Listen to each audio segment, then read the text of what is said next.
Today there's a very tough feeling because of the loss. It's not only my Golani, it's everyone's Golani today.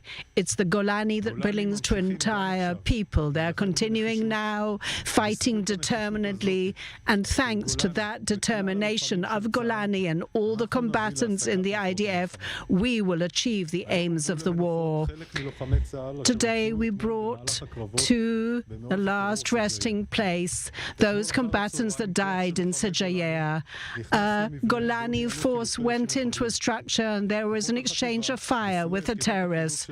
With the 669 force, they tried to rescue those that were caught in the terrorist trap, and they were accompanying them by the Air Force from above with the Sa'al combatant planes, and there were dozens of attacks of the Air Forces during that event, and the commanders were fighting on the ground.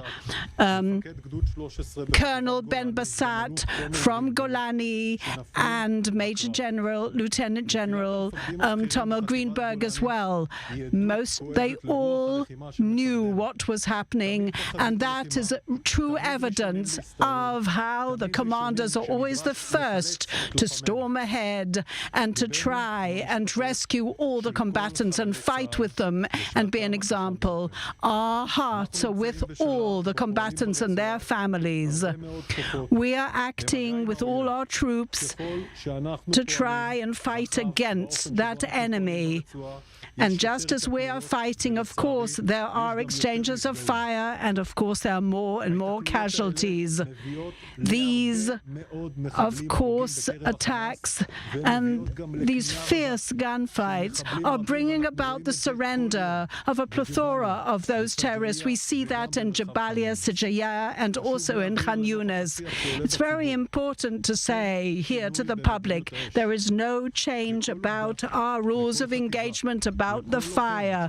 Each combatant, each battalion, before troops go into the actual space, then the Air Force first bombs ahead. There was always a very, very strong enclosure and envelopment of fire that is activated before any of the troops go in with boots on the ground, just as it was in Sijaya. So if we're talking about combat helicopters and other aircrafts, they fought against the tanks and against the structures that were being used by the terrorists. So with this Air Force accompanying us enables us to dismantle all the infrastructure that will help us to keep to our mission to enable our civilians to go back home so that they will know there is no terror on the other side of the border. This determination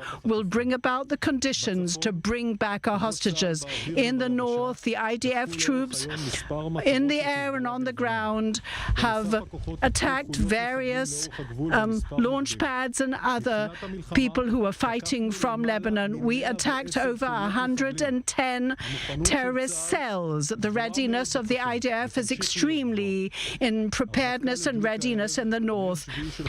The Chief of General Staff lit candles with fighters who are in the Sheba Tel Shomer hospital who were wounded during fighting. We would like to send them a speedy recovery because it was a very, very moving evening when he lit the candles with them.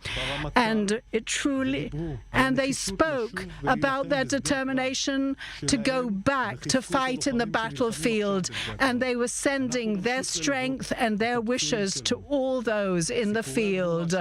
All the heroic stories are points of light to our combatants that will not, and their spirit will not be broken. A little of that spirit will send away the darkness in these dark times.